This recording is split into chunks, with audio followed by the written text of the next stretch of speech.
പടപൊരുതി കടകോതന്റെ നെഞ്ചിലേക്ക് വൈദ്യുതിയിൽ പ്രയോഗം നടത്തി മൃത്യുവിന്റെ മഹാഗർഭുരത്തിലേക്ക് പറഞ്ഞു വിട്ട കർണ, അമരത്വത്തിന്റെ കവച കുണ്ടലങ്ങൾ പോലും നഷ്ടപ്പെട്ട നിനക്ക് മുമ്മയുടെ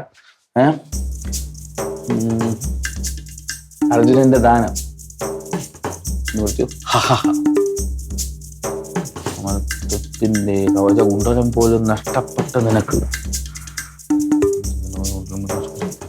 അമരത്വത്തിന്റെ കവച കുണ്ടലം പോലും ചിന്തന്നു, അമരത്വത്തിന്റെ കവച കുണ്ടലം പോലും നഷ്ടപ്പെട്ട നിനക്ക് അർജുനന്റെ ദാനം, നിന്റെ മൃത്യു. മൂർച്ചയുടെ ഘടനകളും പാഞ്ഞു ശസ്ത്രങ്ങളും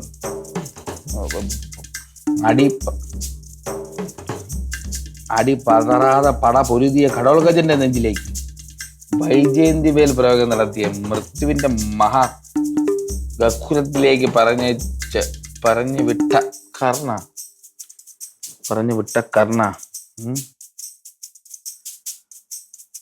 അമരത്വത്തിന്റെ കവച കുണ്ടലങ്ങൾ പോലും നഷ്ടപ്പെട്ട നിനക്ക് അർജുനന്റെ ദാനം. എന്തൊരു പറയണ്ടേ?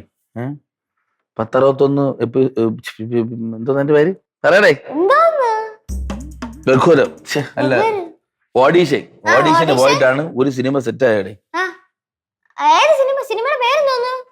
മഹാവീരൻ അർജുനൻ. അത് മറ്റേ സംഭവല്ലേ?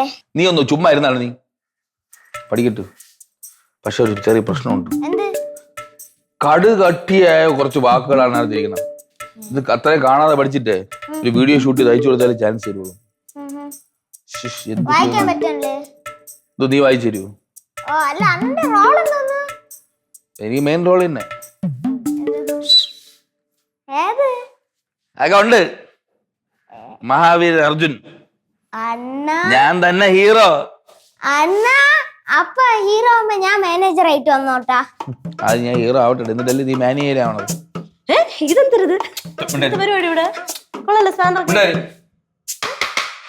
ഞാൻ നോക്കട്ടെ.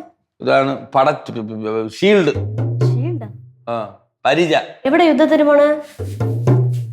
മിക്കവാറും വേണ്ടി വരും. എന്റെ ഉണ്ണി അപ്പൂവിന്റെ അടുത്ത് ഒരു സിനിമയുടെ കാര്യമാണ് ഇവിടെ. സിനിമയുടെ കാര്യം? എന്ത് സിനിമ? വായിച്ചു നോക്ക് നീ. സ്ക്രിപ്റ്റ് പിന്നെ ഒന്നും മനസ്സിലാവില്ല. എന്ത് സംഭവം? കൊച്ചുള്ളവർക്ക് മനസ്സിലാവും. ഇങ്ങോട്ട് പറ്റില്ല. അതല്ല, ഈ സ്ക്രിപ്റ്റ് എന്തെന്ന് നിങ്ങളുടെ കയ്യില്? ഇത് കാണാൻ പഠിച്ച് വീഡിയോ എടുത്ത് അയച്ചു കൊടുക്കണമെന്ന്. എന്തിന്? സിനിമയ്ക്ക് സെലക്ഷൻ കിട്ടാൻ. ഇതിനിടയിൽ ഓഡിഷനൊക്കെ പോയോ? കൊള്ളാലോ പരിപാടി. ഹീറോയാ? ഏത് കണ്ടുപിട്ട് എടുത്തത് നിങ്ങള്? സോറി, ഇതിപ്പോ എന്താണ് സംഭവം? ഇത് കാണാതെ പഠിക്കണം, അത്രയല്ലേ ഉള്ളൂ. കാണാതെ പഠിച്ചാൽ അയച്ചു കൊടുക്കണം. വായിക്കാൻ എന്തോ ഇരിക്കുന്നു, ഞാൻ പഠിപ്പിച്ചുതരാം. ഓക്കെ, നീ ആദ്യത്തെ പേരെടുത്ത് വായിച്ചു. നീ ഓക്കെ എന്ന് പറഞ്ഞ അവസാനത്തെ എൻഡിങ്ങിൽ ചിരി മാത്രം വായിച്ചിട്ട് കാര്യം. ഓക്കെ, നോക്കിക്കോണം, എന്റെ എക്സ്പ്രഷൻ നോക്കിക്കോണം. ഇതെന്താ? ഇതൊന്നും വേണ്ട. മൂർച്ചയേറിയ ഘടകങ്ങളെ മാറ്റി വെച്ചിട്ട് മൂർച്ചയില്ലാത്ത ഘടകങ്ങൾ നീ അത് നേരെ ആദ്യം വായി. അതല്ലേ ഖഡ്ഗങ്ങള് വേട്ടാവളിയെത്തി. ഇപ്പൊ തുടങ്ങിയല്ലേ ഉള്ളൂ, അങ്ങനെയൊക്കെ വരും. നേരത്തെ നമ്മൾ എന്ത് പറഞ്ഞത്? ഞാൻ വായിച്ച് കേട്ടി തരാം. അപ്പൊ ഇത് വേണ്ട, അടുത്ത് വായിക്കാം. അത് വായിക്കേ, നെക്സ്റ്റ് വായിക്കാം. നെക്സ്റ്റ് ഇത് വേണ്ട, ഇത് തന്നെ വായിച്ചാൽ സമ്മതിക്കും. നെക്സ്റ്റ് വായിക്കണ്ട. ഓക്കെ, പാഞ്ഞു വരുന്ന ശാസ്ത്രങ്ങൾ മുന്നിലും മടി. പാഞ്ഞു വരുന്ന ശാസ്ത്രങ്ങളും പതുക്കെ വരുന്ന സാമൂഹിക പാഠങ്ങളും. എടി പോടി, നിനക്കത് വായിക്കാൻ പറ്റില്ല. നീ കൊണ്ട് കളഞ്ഞിട്ട് പോയാണ് നീ. പാഞ്ഞു വരുന്ന ശസ്ത്രങ്ങൾ. ഞാൻ പറഞ്ഞില്ലേ, ശസ്ത്രങ്ങൾ. എനിക്കറിയാം, ഇത് ആദ്യം ആയതുകൊണ്ടാണ്. ഇപ്പൊ നോക്കാം.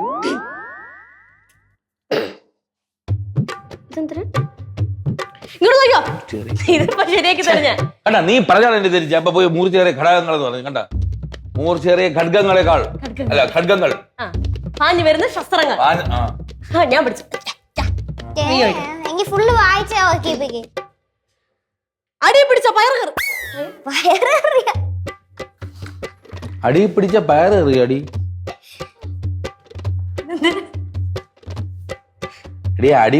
അടി പതറാതെ പട പൊരുതിയ സോറി, നമ്മളെ കൊണ്ട് പറ്റുമെന്ന് തോന്നുന്നു. ഇത് ചരിത്ര നാടകവും. ഞാൻ കുറച്ച് 1.5 കിലോ പുച്ചോട്ട് ഇവിടെ വന്നിട്ട് ചിരിച്ചല്ല കാരണം പോയി 2 തുണി കഴുകും. മാനേജർ പറഞ്ഞു വിടൂ ഈ കുട്ടിയൊക്കെ ശവം പിടിച്ച് ഘടകങ്ങൾ എന്ന് പറഞ്ഞ് ഇപ്പൊ അതാണ് എന്റെ വായിൽ വന്നത്. മൂർച്ചേറിയ ഘടകങ്ങളും പാഞ്ഞു വരുന്ന ശാസ്ത്രങ്ങൾക്ക് മുന്നിൽ അടി പതറാതെ പടപൊരുതിയ ഘടോൽക്കജന്റെ നെഞ്ചിൽ വൈജയന്തിവേൽ പ്രയോഗം നടത്തിയ വൈജയന്തിവേൽ പ്രയോഗം നടത്തി മൃത്യുവിന്റെ മഹാഖഡ്ഗുരത്തിലേക്ക് പറഞ്ഞു വിട്ട കർണ